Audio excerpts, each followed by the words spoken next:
Ngandifane na Jesu awe mponesi wangu, ndizate nyine rudo, ndipawise senjiwa. Ngandifame za Jesu murendo redi pasi, ndiri murombo mwea garaine nimponesi. Kana achinza shiri zimwe zichiputika, azitire mutsa ngeni anondinzao, anonditungamira nekundiregerera, nganditwe mutsene garaine nimponesi.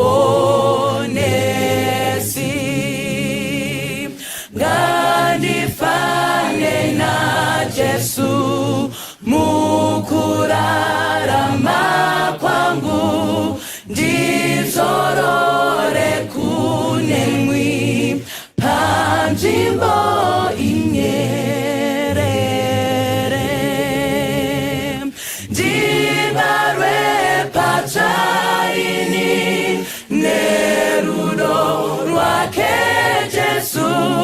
ngandiwe nerutendo gara ineni mponesi ngaibarwe pachaini nerudo rwake Jesu ngandiwe nerutendo gara ineni mponesi.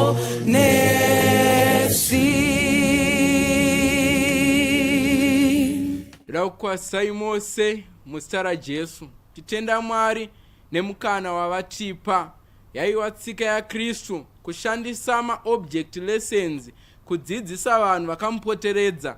Aishandisa muenzaniso unonzwisiswa nevanhu vakamupoteredza. Aigona kushandisa muenzaniso wemurimi, aigona kushandisa muenzaniso wamambo kuti vanhu vanzwisise. Saka pazuva ranhasi ndoda kumbokutorai, ndoda kumbokupinzai mukati meground rebhora. Musoro wedu wenyaya uchitiwo kana bhora rakunopera. Ndoda kumbopinda nemi mukati mestadium todzidza tirimo, tonhonga zvishoma zvatoda kuti tidzidze takamirira kuuya kwaKristu. Ngatinamatei.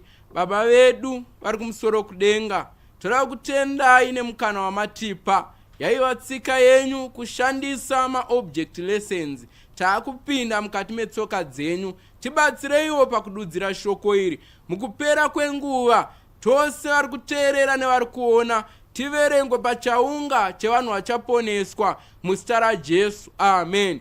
Kana bhora rava kunopera tichaverenga vhesi redu in the book of Romans chapter 13 verse number 11 kusukira pa verse number 14. Ndima apostle Paul ari kunyora achinyora to the Romans. Vhesi rinoti iro, zvikuru ndinoreva izvozvi zvatinoziva nguva, kuti zvino yatova nguva yekumuka kwenyu pahope, nekuti usiku hwopfuura koedza. Naizvozvo ngatirase mabasa erima, ngatishonge nhumbi dzekurwa dzechiedza, nekuti kuponeswa kwedu kwava pedyo kupfuura zuva ratakatanga kutenda naro. Ngatifambe nenzira yakafanira sapamasikati, tisingafambe nekutamba kwakaipa, nekubatwa kana neupombwe, neutera kana negakava negodo. Verse 14. Asi pfekai Ishe Jesu Kristu, musatsvaka kufadza nyama pakuchiva kwayo. Mwari vakomborere kuverengwa kweivhangeri yavo. Saka Paul paari kunyora to the Romans ari kuti imimi zvamunotoziva nguva, kureva kuti vanhu vekuponeswa vanofanira kunge vachiziva nguva. You have to know kuti tiri kurarama nguva ipi, tandova papi nenguva, kuti history yenyika ino ipetwe. Sevana vaIsakari vanonzi havaiziva nguva nezvaifanira kuitwa mukati menguva. Saka munhu wose achaponeswa on the last day, munhu wekuziva nguva. Zvikanzi napo nguva yatava iko zvino vanhu vaMwari, yava nguva yekumuka kwenyu pahope. This is no time for sleeping slumber. It's time to wake up. Ana mai nana baba, vakomana nevasikana nemhaka yei, nekuti kuponeswa kwedu kwava pedo kupfuura zuva ratakatanga kutenda naro. Patakuenda pava pedo kupfuura kwatakabva. Zvakanzi yanguva yekusiya mabasa erima anoti tsina, upombwe, kuvenga negodo, kunyepa nekuita zvakaipa, hanzi neutere, nekutamba kwakaipa, nekubatwa kana kuti kudhakwa. Kutamba kwakaipa vakomana nevasikana, concerting in the name of church, vanhu vachiita zvakaipa vachidhakwa. Zvikanzi naPauro haisisiri nguva yacho, nemhaka yekuti usiku hwapfuura koedza nekukasika muponesa anouya. Zvikanzi yanguva yekurasa mabasa erima. Kana tamarasa, Jesu ari pamukova yemwoyo yedu opinda ogara matiri. Kana agara matiri, tofanana naKristu pamafungiro, pamatauriro, pamaonero, nekuti kana auya ari kutora vanhu vane chimiro chakafanana naye. Saka handei mukati mestadium, mukati meground rebhora. Vakomana, zvinoitika kana bhora rava kunopera, vatambi venhabvu vanoziva kuti kana bhora rava kunopera, it's time to increase the momentum yekutamba nayo bhora. Therefore both teams, they increase their momentum, vanochinja pesi yekutamba nayo bhora. Uchibva kwawabva, even usati watarisa paane time, unogona kudetermina wega kuti panapa bhora rakunopera nekatambiro kanenge akuita vatambi parinonosvika mu85 rakukurunguruka kunosvika mu90. Vatambi venhabvu vanoinkiriza pesi yekutamba nayo bhora. Handiziye maKristu akaniteerera kuti kana bhora rakunopera, handipo here pekuwedzera pesi yekunamata nayo, handipo here pekuwedzera pesi yekuerenga bhaibheri, shoko raMwari, handipo here pekuwedzera simba pakuita evangelism nebasa raMwari. Nemhaka yei? Nekuti bhora rakunopera, mutambo wedu wakunopera. Vanhu vaMwari, muimbi werwiyo hymn number 2 anoti zvioneso zvekuuya zvino zvava kuitika, toona nekukasika musi wakanaka. Muimbi we203 oti usiku hwapera, zuva rinobuda, munyaradzi ouya nekukasika, Jesu anouya. Vanhu vaMwari, mutambo wedu wakunopera. Ndo inonzi namukoma chibibi. Nguva dzinofamba hadzafamba, vanhu vaMwari, nekukasika Jesu wedu anouya. It's time to wake up. Yava nguva yekuti timuke. Saka mukatarisa mustadium, kana bhora rakunopera, anenge aine wachi ndirefri. Vatambi venhabvu vanopinda vasina mawachi, saka anenge achiziva nguva ndirefri, ndiye anenge akaruma pito pamuromo. But refri kana achishanda, haashande ari oga, anoshanda nemaofficials vanenge vachimufonera vachimuudza paane nguva nekudetermina kuti toedhera time yakaita sei. Saka vatambi vanenge vasiri kuziva nguva. Mateu chapter 24 verse 36 inoti kana riri zuva iro nenguva iyo hakuna unozviziva, kunyange vatumwa vekudenga, kunyange mwanakomana, asi Baba voga. Regai ndikuudzei vanhu vaMwari, in the great controversy, mumutambo watiri mukati mawo, God is the official. Ndiye ari kunzi ari kuziva nguva, ndiye achadetermina kuti vakomana panapa zvakwana, mutambo wakufanira kumira. And Jesus Christ is the referee, ndiye akaruma pito, ndiye acharidza hwamanda pazuva rekupedzesera. Saka referee anotoreceive a call from the official kuti shamwari chimisa mutambo. Zvazoreva ndezvekuti God is the official, ndiye achafonera Jesu Kristu kuti shamwari nguva yakwana. That's why zvakazarurwa mukaiverenga inoti iyo temberi yekudenga ichazara nehutsi. Mwari vachafonera Jesu nehutsi kuti shamwari zvakwana. Jesu oita step down, obuda mukati menzvimbo tsvene-tsvene. Saka Mwari ndiye ari kuziva the exact day and time. But mukatarisa mukati meground rebhora, refri nemaofficials havaridzire vatambi pito by surprise vakomana. Saka vanoshanda nevanonzi mafourth officials, ndo vanenge vakamira muside meground, vanenge vaine mawacha vanenge vanawo avanosimudza kuindicata kuti bhora rakuda kunopera. Saka vatambi vakangoona maofficials asimudza mawachi, vanobva vaziya kuti bhora rakuda kupera. Regai ndikuudzei vana vaMwari, isu vekuponeswa, Mwari anawo maofficials ake, pari zvino atosimuka kuindicata kuti bhora iri rakunopera. Paul pana 1 Thessalonians chapter 5 paverse number 4 anoti asimi hamuzi murima kuti zuva iro rikuwirei sembavha. Saka hamuone here kuti hondo dzakuitika in the Middle East vakomana, global climate change, kuvengana kwemarudzi, vaprofita wenhema, natural disasters, hurricanes nematornadoes. Hamuone here kuti iwachi dzasimuka kuindicata kuti vakomana nevasikana, ana mai nana baba, bhora rakuda kunopera. Mutambo wedu vakuda kunopera vanhu vaMwari. Saka vatambi vanoziva kuti kana bhora rakunopera, we increase our pace. Mutambo wedu vakuda kunopera. Munyori anonzi EJ Wagona anotiye, the night is far spent, the day is at hand, the time is short, and we should be steering ourselves up to greater diligence. Saka munyori ari kuti vakomana, usiku hwapera, kwakuda kuedza, inguva yekumuka, tomuka nesimba pamunamato nekugadzira our spirituality kuti tifanana na Kristu. Nemhaka yei mutambo wedu akunopera.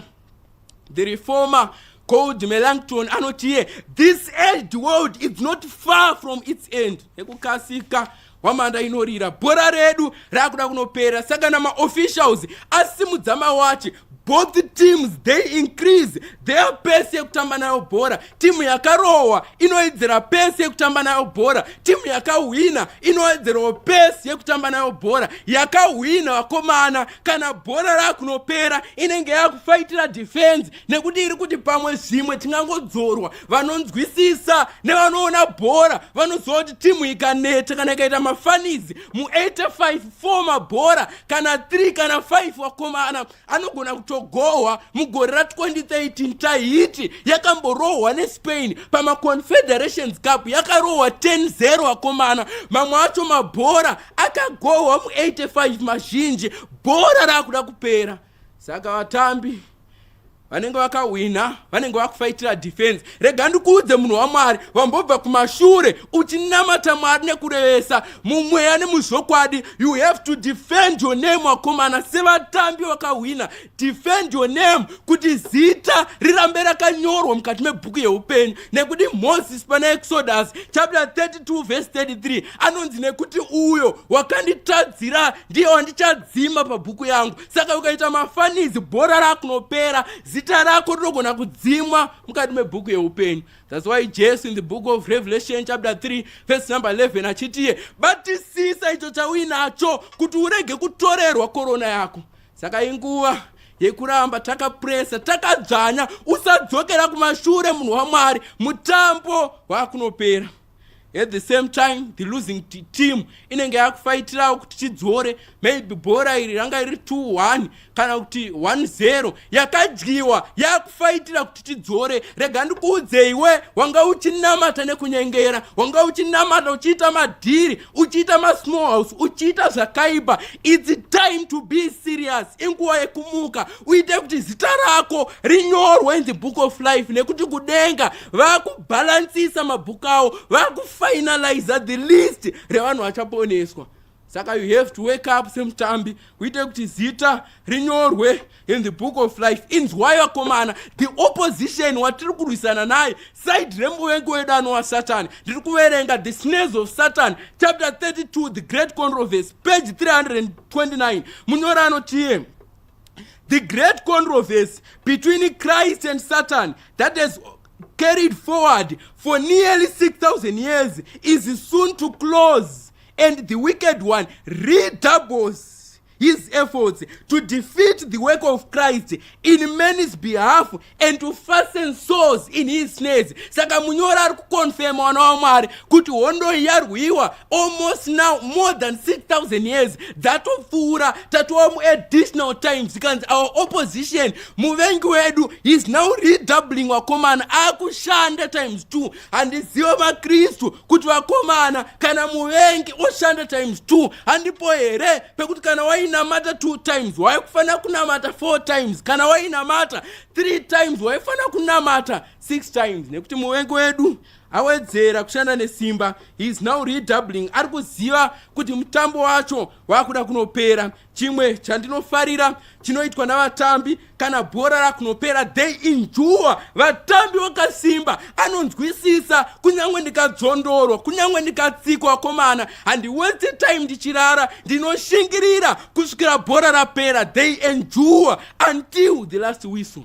Mutambo wedu zvawakupera vanhu vaMwari, pakudiwa the spirit of endurance, nekuti tichagumburwa kana bhora rakunopera. Ndo panonyanyisa kukuvadzana, tichagumbura. iMateo chapter 24 verse 10 inoti vazhinji vachagumburwa nekuisana kuvatongi, tichagumburwa pekupedzesera. But verse 13 anotiye, asi anotsungirira kusvika pakuguma achaponeswa. Pakudiwa the spirit of endurance kana bhora rakunopera.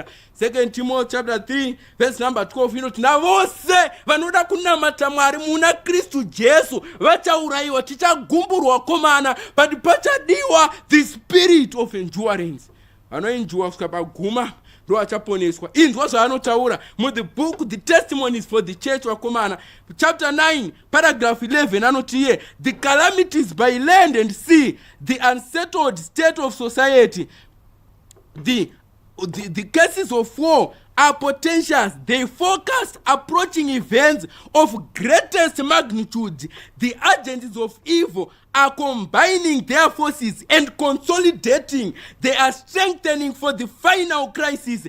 Great changes are soon to take place in our world, and the final movement will be rapid one. Saka munyori ari kutsanangura vanhu vaMwari nekuisa pachena kuti right now side remwoyo wedu Satan, he is consolidating his forces against the saints of the Most High. Vakuprepare for the final crisis. Handizive side redu maKristu kuti handipo here pekuti tiprepare nekugadzirisa ukama hwedu naMwari, tiprepare nemunamato, tiprepare nekuerenga shoko raMwari for the final crisis, nekuti muvengi ari kuprepare for this final crisis. Saka vatambi panodiwa the spirit of endurance. Chimwe chinhu chandinofarira chinoitwa navatambi kana bhora rakunopera, they cooperate. Vatambi vanenge vakubatsirana vakutamba pamwe chete. Striker mogona kumuona achitodzoka kuzonodefenda bhora, kana vakuataka na defender mogona kumuona akumhanyawo kunostrika bhora.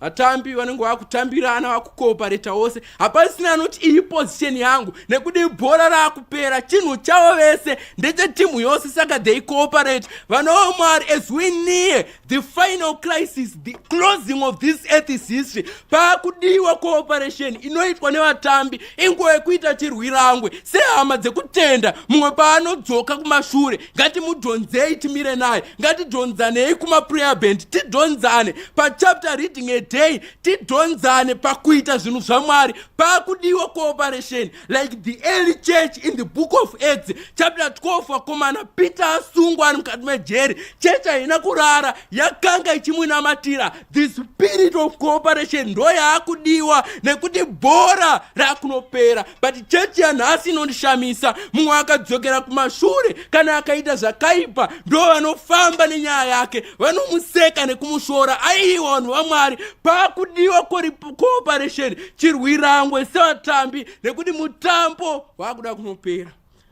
Chimwe chinhu chinoitika kana bhora rakuda kunopera, panoitika substitution. Makochis akangwara vakomana anenge obuditsa mabest players, reserving them for the next game, nekuti kukuwadzwa kunenge koitika.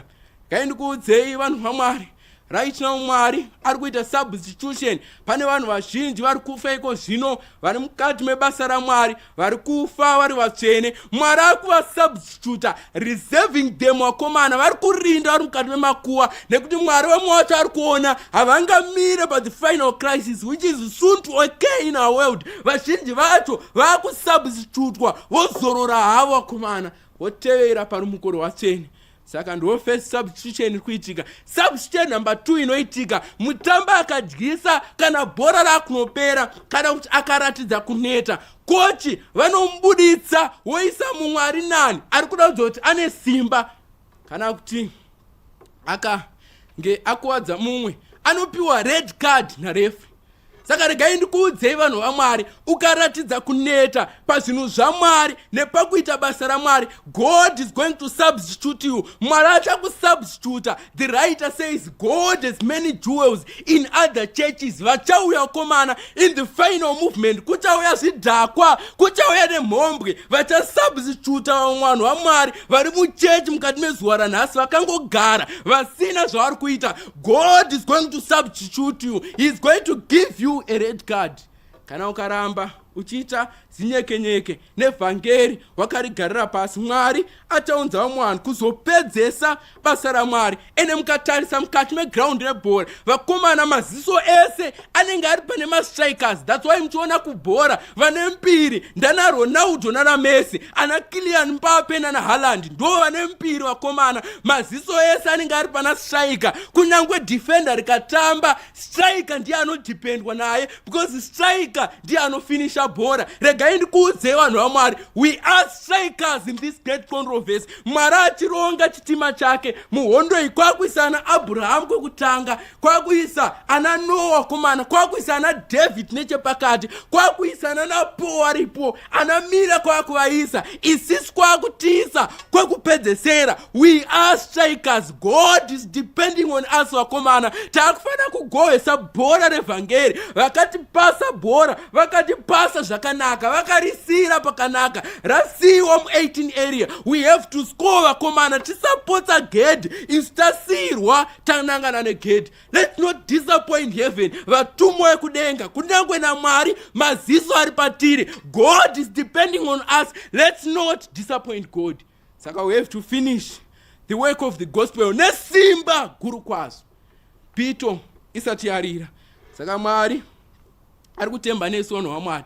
Chimwe chinhu chinodiwa kana bhora rakuda kunopera iskill yekunzvenga. Nemhaka yekuti if you are a striker, kana wakutambira kuopposition, get the opposition, madefender anenge akumomotera. Ndatsanangura kuti nemastrikers mangwe anenge akuuya kuzodefenda. Saka panodiwa skill yekunzvenga. Regai ndikuudzei vana vaMwari, hondo iyi yakunopera, bhora rakunopera, pakuda skill yekunzvenga. Satani ari kuuya nemuedzo is redoubling sekuverenga kwataita, but pakudiwa skill yekunzvenga. Mukristu nzvenga. SaJob anonzi aitya Mwari achinzvenga zvakaipa. Don't venture in the territories of the devil. Mukristu nzvenga. Kana bhora rakunopera panodiwa skill yekunzvenga. Joseph akatoona kuti hapangamirike, regai nditize ndiende. Pakudiwa skill yekunzvenga muvengi wedu. Chimwe chandofarira chinoitika kana bhora rakuda kunopera, vatambi vanenge vakunyatsoshanda nakochi wavo. Ukabvisa maziso uri player pana kochi, kana focus yako pana kochi, wanyura nekuti ari kuona mapositions nepamuri nepari kufanira kuenda bhora nekamutambiro kamuri kufanira kuita. Ndikochi ari kunze kweground, ndiye anenge achiona ground yese. Saka you have to obey the voice of your coach. Achikuudza shamwari manyana papa, shamwari mirapa, shamwari pasa uyu. Ukabvisa maziso pana kochi wadyisa timu ingafa wakomana. Saka tiri kuti kudii vanhu vaMwari, in this great controversy, our coach is Jesus Christ himself. Usabvisa maziso ako pana Jesu Kristu, ukabvisa maziso pana Jesu wakomana, wapera munhu waMwari, waparara muhondo iyi. Usatarisa mamwe maplayers. Player haunyanyofocus pamaplayers, unenge wakatarisa izwi rakochi kuti kochi ari kuti kudii.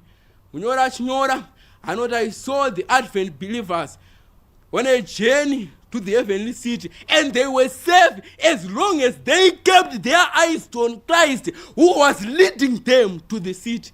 You are only safe kana maziso ako akaramba ari pana Jesu Kristu, ndiye ari kutitungamira mukati meheavenly city. Sapo anotiri kumhanya nange mutange yatakasirwa takatarira kuna Kristu muvambi nemupedzesi wekutenda kwedu. Usatarisa vanhu, hama yangu inodikanwa, ramba wakatarisa pana Jesu Kristu. Kunyangwe zvakuwira mukati meupenyu haana chatiri kusangana nacho nhasi, chasina kusangana nacho. Waremerwa neupenyu zvarema, go and study pamakumba aJesu, udzidze pana Jesu kuti Jesu Kristu zvii zvaakaita. He is our coach. Ende wekubhora vanowanzoisa pachena kuti the best coaches were once players. Best coaches vanhu vakatombotambawo bhora. Saka Mwari ngaavongwe. In this great controversy, our coach akatombopindawo in the human nature and he experienced zvatiri kusangana nazvo nhasi. Kana iri nzara wakomana, 40 days and 40 nights akatomboziya nenzara. Kana iri miedzo akatombotempwa Jesu Kristu. Kana kuri kurambwa maheartbreak, Jesu akatombosangana nemaheartbreak. Akarambwa nevaning'ina, akarambwa nehama nevanhu vakaitira zvakanaka vakamusiya, akatomboitawo heartbreak. Saka hanzvadzi yangu, usasiya maziso ako pana Kristu. Hauna chauri kufesa pazuva ranhasi chaasina kusangana nacho. Saka ramba maziso ari pana kochi. Saka nozoti bhora kana ratambwa vanhu vaMwari, nguva inozongokwana yekuti pito irire havarambe vatambi vari mukati meground, pito inorira vakomana, vatambi vekuzorora. Mwari ngaavongwe, pito icharira. Hatirambe tiri muhondo itatambudzwa kwemakore nevakaipa, but hazvisi kuzoramba zvakadaro. A time is soon coming when Christ himself is going to blow the final whistle. Afonerwa nemaofficials kuti shamwari timisa mutambo, zvakwana vakomana. Acharidza wamanda. Kana aridza wamanda semubhora, kana the final whistle yarira, panobuda pane tuma groups vawina nevadyiwa. Wawina vanofara vakomana. Kana paine mikombe wopiwa mikombe nematrophies avanopiwa. Vadyiwa vanochema, vamwe munoona umburuka mukati meground. Zvichaitika on the last day. Vaponeswa vachafara. Isaiah 25 verse 9. And on that day vachati ndiye Ishe wedu, ndiye Jehovha Mwari wedu, takamumirira kwemakore mazhinji. Vofara nekufarira ruponeso rwake. Vakomana vanenge vaendure unto the end vachafara uponeswa. Opiwa macrowns. Paul anoti there is a crown yandachengeterwa iwe Timothy, kwete inini ndega but nevose magamba vakada kuonekwa kwake. Saka vachapiwa macrowns. Akaita zvakaipa pana zvakazarwa 6 verse 14 ndo vachatiza kumakomo nekumabwe vachiti tiwirei mutiwige pachiso cheuyo anogara pagwayana, nekuti zuva guru rekutsamwa kwake rasvika. Saka pachabuda tuma groups. Saka ndiganibvunze iwe muteereri, uchanga uri kupi pachamiswa mutambo uyu? Nekuti nekukasika mutambo uyu wakuda kunopera. Chaakunzwikwa maungira nemheremhere, zviratidzo zvekuti nekukasika history yenyika ino yakupetwa. Handirote yedheketi kumberi, nekukasika pito inorira vakomana. Mutambo watamba nguva yareba, 6000 dzapfuura, tamu additional time. Nekukasika pito inorira. Kana yarira iwe uchange uri kupi? Let us wake up. Tisakundwa nevatambi venhabvu vanoziva kuti kana bhora rakunopera ndopekuwedzera pesi yekutamba nayo bhora. Saka ndoda kunamata newe, uri kuti Mwari ndibatsireiwo. Ichokwadi mutambo uyu wakunopera, ndimutseiwo. Ndanga ndarara kwenguva yakareba. The wise man pana Proverbs chapter 6 verse 9 anoti naiwe mutsimbe uchavata pasi kusvika rini? Kusvika riniko wakarara uine shoko rengirozinhatu? Kusvika riniko munhu waMwari wakarara pakunamata nepakuerenga shoko raMwari? It's time to wake up. Mutambo wakuda kunopera. Ngatinamatei. Baba vedu vari kumusoro kudenga, toda kutendai nemukana wamatipa. Ichokwadi mutambo wakunopera nekukasika wamanda inorira. Timutsei anamai nanababa, vakomana nevasikana. Timuke pamunamato, timuke pakuverenga shoko, timuke pakuita basa renyu. Tisiye mabasa ose erima. Pakupera kwehistory yenyika ino tiverengwa pachaunga chichaponeswa. Tanamata naJesu. Amen. Mara kutirei zvakanaka. Apo basa rapera ndinoenda kumusha, uko kufa kunopfeka kusafa. Ndichamziwa mponesi apo achazouya, iye anondikashira kumusha. Ndichamziwa apo ndichazomira naye. Ndichamziwa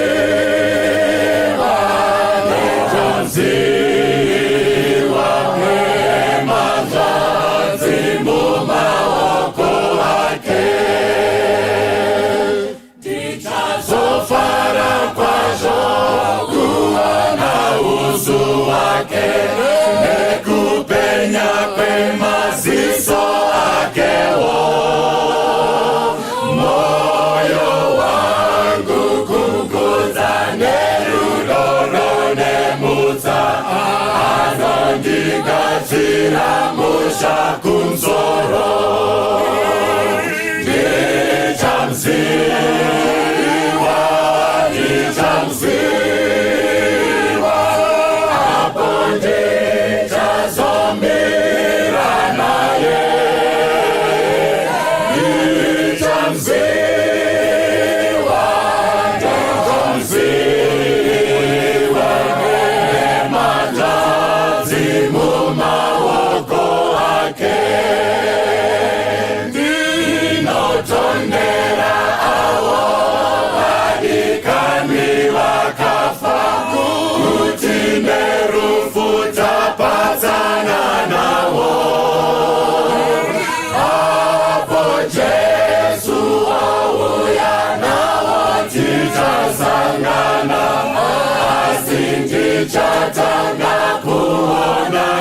Yesu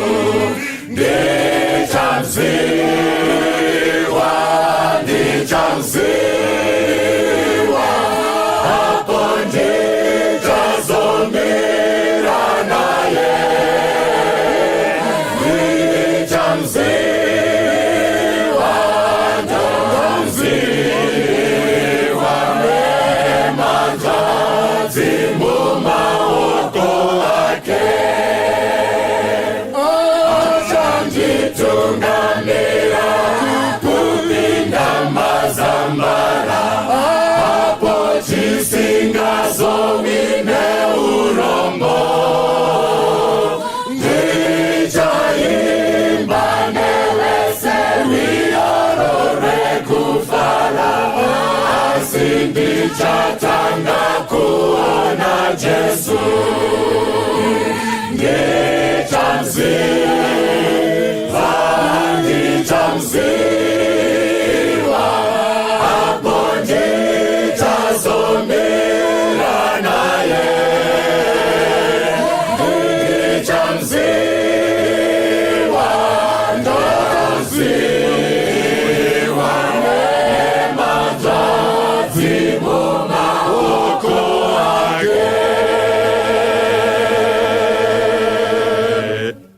Tanzwa kwenda kisiso, Jesu apoleza hilo soko la ura, Jesu apoleza ziwisa jitatese, kubirio penyanza, jenzi anotituma, Jesu apoleza tumira jipanyanza, Jesu apoleza uzani wanyangati, Jesu apoleza imani wachitua, Kana waripanyanza, pasiri chazoriza, Jesu